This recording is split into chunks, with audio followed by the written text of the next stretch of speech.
Well, if we're thinking of complex numbers as two-dimensional numbers, ideally you could almost think of defining that second dimension as anything you wanted.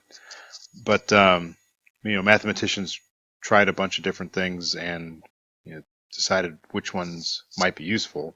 And if you recall, one of the equations that comes up a fair amount is things like x squared equals -9. And so mathematicians said, oh, rather than just say, undefined, let's think about defining the second dimension of the complex number to help us solve this kind of equation. And so that's what they did. If you were going to actually solve this equation, you would take the square roots of both sides and you'd get x equals plus or minus square root of -9. And so the way they attack this is to say, well, let's create this imaginary unit I and define it to be the square root of -1. And then we can give answers to questions like this. And so definition of the imaginary unit is I is the square root of 1. And as a consequence of that too, we know that I squared means what number multiplied by itself will get us to -1. And so, I'm sorry, what number times itself should get us to -1 by definition is how that's defined. Sorry, that came across as confusing.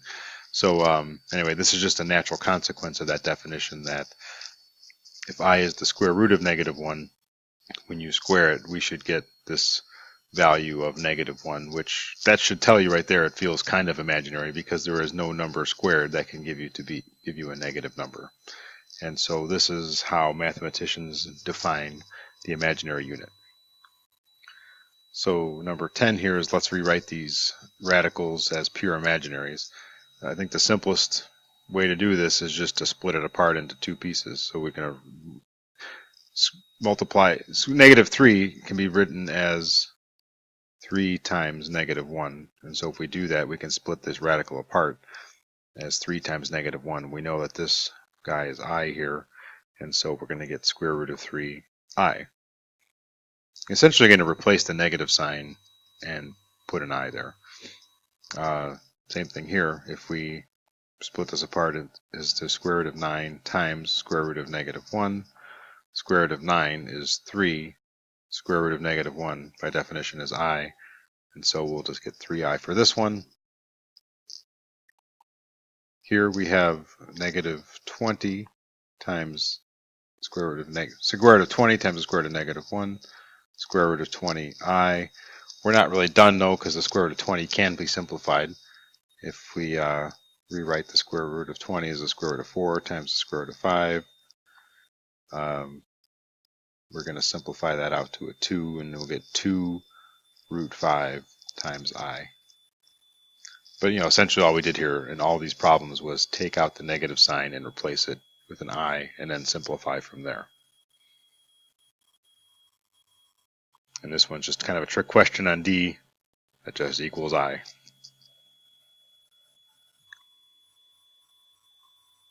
Okay, number 11, plot the following complex numbers on a single plane and label each point. If we recall, we did this real and imaginary diagram to help visualize these numbers. But instead of x and y, we're going to label the x-axis the real piece and the y-axis the imaginary piece. And then we can go ahead and just plot the two pieces and then plot the dot right there. So -3 plus 2i has -3 real parts, 2 imaginary parts. And so that's going to be A right there. B is got 4 real parts. We're going to go this to the right now. 1 negative imaginary part, or 4 over 1 down. That's going to be point B. -3i just means 3 imaginary units. So we're just going to go down 3 here. There's no real piece, so the real piece will stay. This will stay on the pure imaginary axis. That's point C. D, we're just going to go 5 on the real side. So 1, 2, 3, 4, 5. There's no imaginary piece, so we stay on the real number line. That's D. And then 0 is kind of right smack in the middle. It's 0 imaginary or 0 real. And that's going to be point E. 12 is classify each number up there as imaginary, pure imaginary, or real. Well, remember, pure imaginary means that there's no real component. So these top two have both a real and an imaginary, so both of those are going to classify as imaginary. This one here will be pure imaginary because there's no real piece.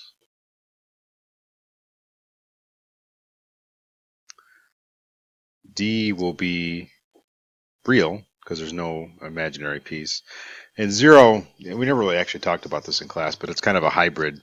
It's kind of all of them. It could be 0, it could be pure, since it's touching the imaginary and the real axis only. You could say that it's purely imaginary. You could also say that it's real. And, well, maybe it's not all. We'll call it like real or pure imaginary. It could be either, because it satisfies both properties. Okay, and 13 here, this is the same chart we did in class. You know, so the power of I, so the simplified value of I to the first is just I. I squared, we talked about earlier, we know is -1. And this will give us all the pieces we need to continue on with this. So I cubed, we can just write that as I squared times I. We know that I squared is -1.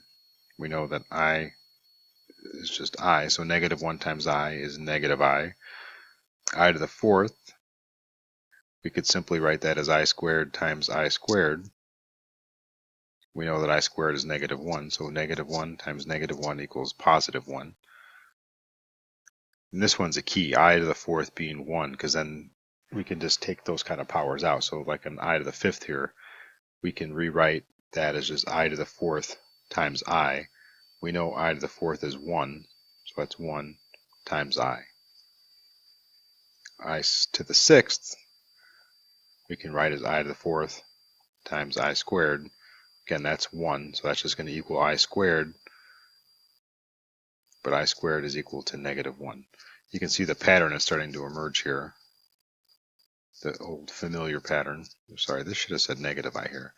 So you know, those are going together, those are going together. You'll see that it repeats in patterns of 4 here. I to the seventh is I to the fourth times I to the third. I to the fourth is just 1. I to the third up here we know is -I. 1 times -I is -I. And I to the eighth is just I to the fourth times I to the fourth, which is just 1 times 1, which is still just 1. And so we can see this pattern repeating here. This one going down here in patterns of 4. So I always like to draw this pattern this way. If we think about the real number axis and complex number, this is real, this is imaginary. And so on the real side, we have 1 and -1.